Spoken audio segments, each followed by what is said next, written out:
Assalamu alaikum wa rahmatullahi wa barakatuh. What if you've been praying for years, but some of those prayers were never complete? Not because you didn't care, but because no one taught you the details. The Prophet sallallahu alaihi wasallam said, "Pray as you have seen me pray."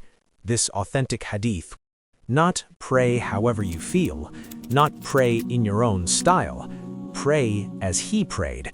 Because in Salah, details are not decorations. They are foundations. Today, I'm going to show you 7 common mistakes.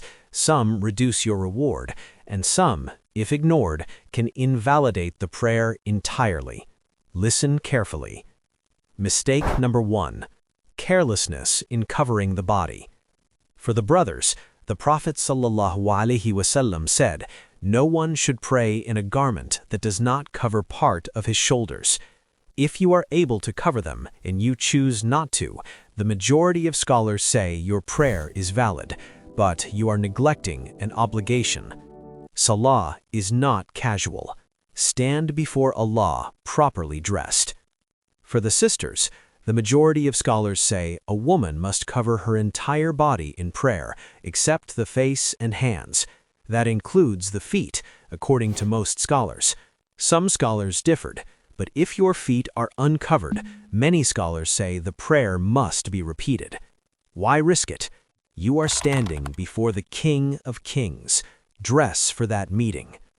Mistake number 2. Whispering the Takbeer in your mind. The prayer does not begin in your heart. It begins with words. Allahu Akbar. This is a pillar. If someone only thinks it without moving the tongue, the prayer has not started. Move your tongue. Pronounce it clearly, enough that you would hear yourself under normal conditions. Pause. Raise your hands. Say it like it means something, because it does. You are stepping out of the dunya and into divine conversation.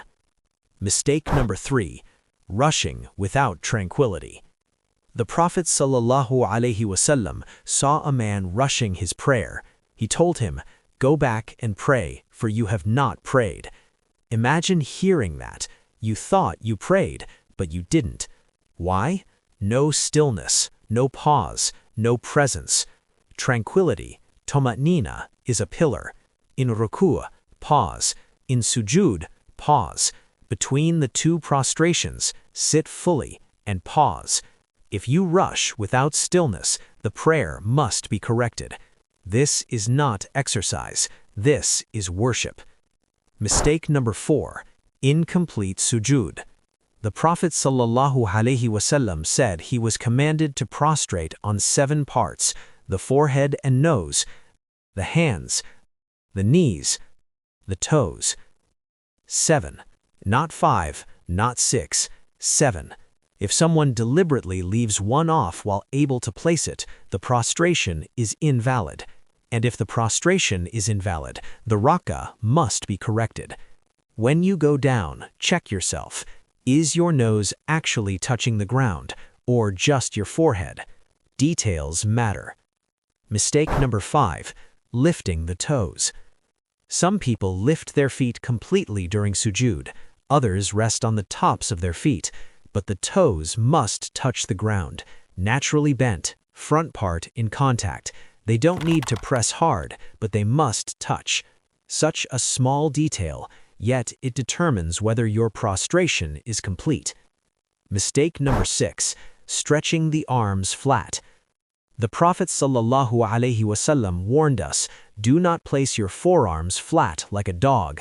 Lift your elbows. Keep your forearms off the ground.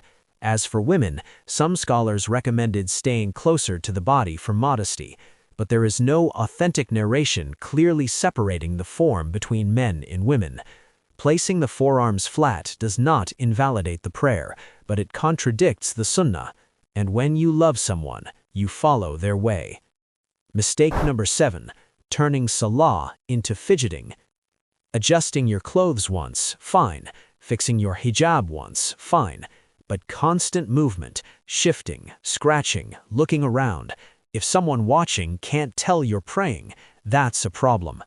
Excessive, continuous movement that removes the form of prayer can invalidate it. Salah is stillness. Salah is dignity. Salah is standing before Allah. Final words. Some of these mistakes reduce reward. Some invalidate the prayer entirely. Learn the difference. This week, fix one thing. Just one. Slow down your sujood, check your toes, perfect your takbeer, and then improve again. Because your prayer is the pillar of Islam. When it is strong, everything else becomes strong. When it is weak, everything else weakens. May Allah accept our prayers. May He grant us humility, presence, and correctness in worship.